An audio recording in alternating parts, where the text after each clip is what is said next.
Salams and welcome to the second quotation for today, quotable quotes 102 for today. And you know this quotation. I don't have to even tell you. It is a common sense quotation, but it's a reminder for you. It's a reminder for me. It's a reminder for all of us that a pretty face is nothing if you have an ugly heart, right? A pretty face is nothing if you have an ugly heart. Now, how powerful is that? We've seen it so many times. You see a person look so nice, so beautiful, so handsome, but the minute they open their mouth, swearing comes out, vulgarity comes out, or you find that the person doesn't care about that homeless person in the street, ill treats the animals, ill treats the pets or the cats or the dogs or the kittens, and you then realize that, you know what? What is the good of having that magnificent, beautiful face when the heart is so clouded with darkness, And this is what I mentioned in one of my other programs as well. There are four main criterion or four main parameters that attract you to another human being. It is the mind, body, soul, and heart, right? You get attracted to a person from the physical side, the body, that attracts you to the person. The first thing you look at another human being, right? From a medical point of view, from a scientific point of view, from a psychological point of view, thousands of experiments have been done. That the first thing that attracts you to a human being is the face. That's the first thing that you look at another human being. But besides the face, the first thing that attracts you is the eyes. It's amazing. It's amazing that the eyes, that depending on the quality of the eyes, that is the first thing you look at. And that is going to tell you about the thing that's going on in the brain of the person. So the face is the first thing that appeals to you about the person. Then you look at the rest of the body. So the person looks at the physical shape of the person. That's what attracts you to first. Then the intellect. That's the second parameter. The body, the mind. The mind is very powerful. And as what I said, I love the brain. And we're going to talk a lot about the human brain. There we go. There we go, the human brain. We're going to talk a lot about the human brain because the mind, they say, are you on the same wavelength? If you get married to this girl, is she on the same wavelength as me?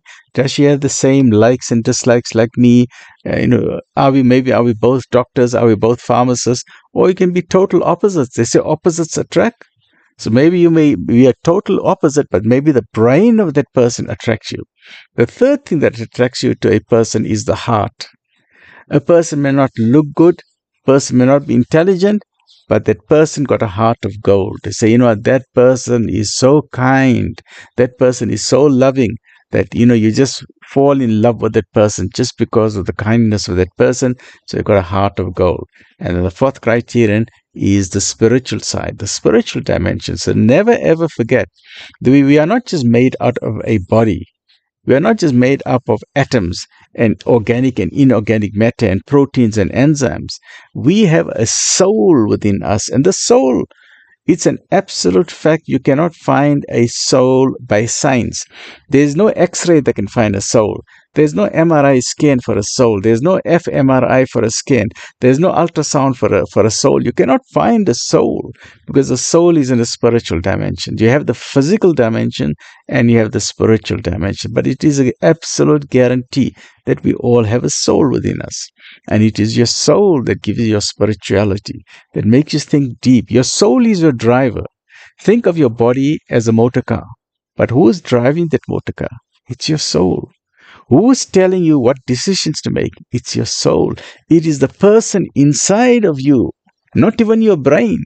It is the person who's controlling your brain, your heart, your thoughts, everything. It is your soul.